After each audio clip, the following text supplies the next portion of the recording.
Black Ops 6 has officially launched, and with it we got the new Zombies mode, and we got two new Zombies maps, Terminus and Liberty Falls. Now Terminus is a horror map set in the Pacific. It is a very tropical map filled with experiments for us to discover, and this should sound familiar because it's been done before with Zetsubou no Shima in Black Ops 3. And Terminus seems to have taken everything about Zetsubou and truthfully made it better. You could even say that it's Zetsubou Reborn. Get it? Because that's the title of the video. Get it? I'm hilarious. But today we're going to be talking about Terminus and how it does everything Zetsubou did, but better, and why we're getting essentially Zetsubou Reborn.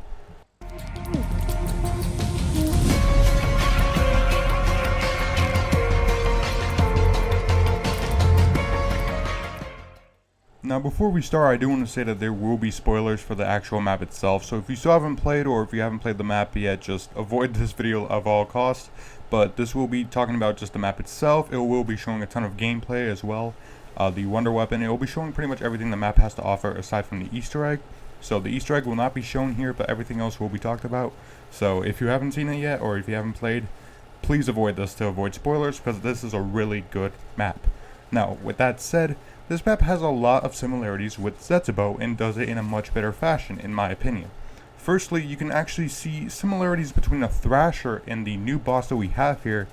I don't even have its name yet, but the new boss on the map acts very similarly to the Thrasher, but with a big difference. That being that it can no longer one-shot you with Jug. As a matter of fact, it can't one-shot you at all, so it's actually much easier to fight. Now, it does have more health than the Thrasher, but I think this is okay because you are given less damage dealt against him. So I think it's a good balancing, and it definitely makes it a lot better than dealing with endless Thrashers that can one-shot you even with Jug, compared to here now with the actual new bosses that are much more balanced in my opinion. This is day one, so maybe they'll get nerfed, maybe they'll get buffed. But from my experience, they are much more manageable. They are much more friendly for the player to deal with because they can't one-shot you. Now, they do have an interesting mechanic that steals your health, which is kind of similar to the Thrasher mechanic where if you were down, they could absorb you. Apparently, they could do the same thing when you die. They'll show an animation, which I think looks really cool. So it is another similarity in that sense. But the big difference being here is that it's much more manageable than the Thrasher, but they do act similarly in the sense that there are actually spores, or in this game's version, spiders, that if you don't deal with will turn into these things. So you need to manage them very, very well. And as I just brought up as well, the spiders are returning, the vermin and the parasites from Black Ops 3, which act in a similar manner, except again, they can turn into the new Thrashers. We'll just call them the Thrasher 2.0s. They can turn into them if you don't deal with them quickly, so that is something you have to keep in mind when playing this map. And it also adds to the fact that this map is significantly more difficult than Liberty Falls, just as Zetsubou was more difficult than Rise and Drag by a wide margin. Now, as for the doors and the actual layout, it is similar in the island sense. It is circular with a bunch of other islands around, so it is bigger than Zetsubou, obviously.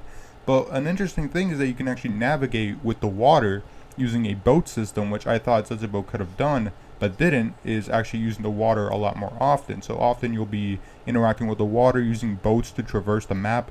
This is a really cool feature, and really something that I think Zetsubou wanted to interact with. You do get to go underwater quite often, but not to actually traverse the map. You don't actually traverse the map with the water too much. I know there is the transportation system, the sewer system, but you don't actually get to use it to traverse to another island, whereas with this map, you actually get to traverse the whole entire other island parts of the map using boats and across the water as well.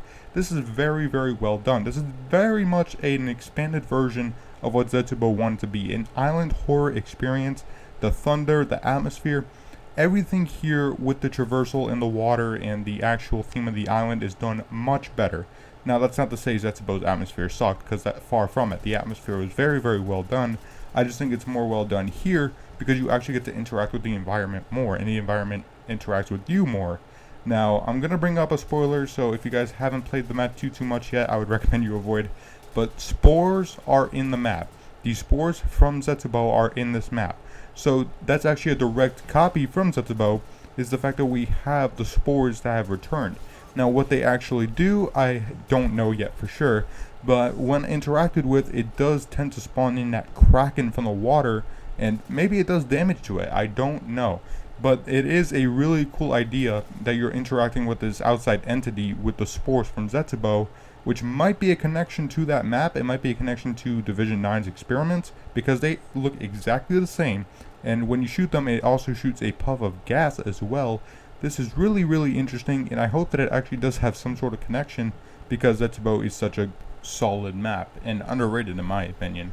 But to actually while back to what I was talking about earlier with the difficulty, this map is significantly more difficult than Liberty Falls, which is to nobody's surprise. I don't think anybody's surprised by the fact that Liberty Falls is fairly easy. However, this difficulty ramp is much, much higher than you would expect. I struggled on this in the first actual days of playing, the first actual hours of playing. This map is pretty difficult. It is really, really hard to deal with, and I like that aspect. I like that it's taking that aspect from Zetsubou, where it's more closed in. You have more expensive doors. The doors can be up to 2,000 points. It's very, very expensive, and there's no shopping free here or any point gobblegum you can actually use to open up doors. So it is much more restrictive in that way. But I think what balances out a bit is that you're getting a lot more zombies thrown at you as well, and there's more side quests here that can actually give you points compared to Zetsubou, where you couldn't do as much to get points to open through doors. So it does have that restrictive manner, and still an open layer design, because you have those islands to choose from, which I actually do play on a lot. That's what I tend to do actually, is play on those islands, compared to something like Zetsubou where I camp in the elevator or camp just in certain parts of the map. This map feels a lot more open. It feels definitely like a Zetsubou if it was fully ramped up, if it was fully expanded, because it has a very similar atmosphere, and the actual design of the map is a bit similar as well, because you do have that elevator that takes you down to the bottom floor. So the actual layout design feels just as restrictive, while still keeping it so that you can actually train outside, or you can go into different areas and train onto the other islands as well. So it does improve on the actual design, but it still keeps the actual mentality of being closed in, being surrounded by the zombies, and of course the fact that they spawn like crazy. They are pretty much in crack on this game, but they are very much on you the entire time. So it definitely keeps that ambiance. It definitely keeps the idea of the zombies constantly being on your trail, like Zetsubou. Now, how Zetsubou actually failed in this regard is the fact that you have one of the best camping spots if you complete the Easter egg. And given the Easter egg was so easy on that map, it became the go-to strategy, and therefore kind of nullifying any desire to actually train outside the map when you could just camp and get to whatever round you wanted. And that applies for most maps, but I think it hits harder here, because on Zetsubou I don't really feel the need to train. I really don't feel like training when it's as restrictive, more restrictive, and also having the thrashers that are very, very annoying to deal with and can one-shot you, so you don't really want to move unless you absolutely have to get away from them. Whereas on here, you are free to move wherever you wish. The islands have a lot of space. The main island has a ton of space once you get past the actual headquarters, the main area of the map. Once you get into the actual outside area, you have a ton of space to train, and it still keeps that ambiance. It still keeps the boats around, just in case you want to leave or you want to move around. It still keeps everything together and closed, but once you get outside, once you get to near the ocean, you do get that space to open up. So it definitely follows in Zetsubou's footsteps, and then takes it a step further, which is huge kudos to Terminus, because Terminus is actually turning out to be a really good map. And following in Zetsubou's footsteps, it can either be a good direction or a bad direction. If it's a bad direction, we're going to get a worse Zetsubou, and people are already having feelings about that. Or we can get a better Zetsubou. So getting a better Zetsubou, following in those footsteps, and ultimately we're just waiting for the Easter egg now to see if we can get as good, if not better, but we don't know that yet for sure as of this recording. So ultimately I just want to make this video because I wanted to see the similarities, and there are a lot of similarities aside from the fact that they're both island maps, they're both in the dark, they're both horror maps. The fact that they have a lot of similarities in the actual design but improved upon is a good thing, because Zetsubou is a solid map. It is a little underrated in my opinion, but the fact that it is improved upon and you can see some direct inspiration goes to show how BO3 still to this day is making a lot of inspirations for future maps, which, as Treyarch did say in their blog post before this game came out, that they took inspiration from Black Ops 3. So this is some of that inspiration here, where they're making Terminus have a similar layout, more restrictive but still open-ended for players, and making it a lot easier as a result, but also just more fun. Not a whole lot easier, but just a lot of fun to play without feeling like I'm constantly being restricted on how I play, whether it be camping or training.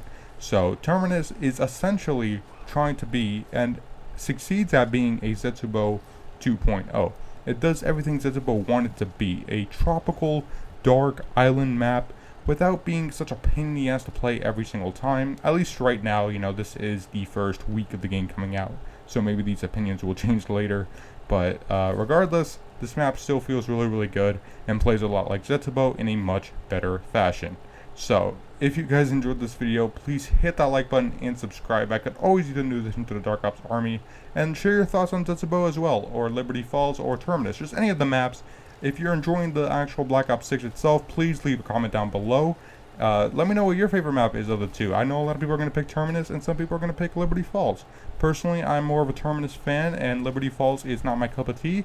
But I can see a lot of people going the other way as well, because Liberty Falls is much more of a casual experience. So, if you guys enjoyed the video, hit that like button. Please share it to your friends. Thank you guys for watching. This is Dark Ops, signing off.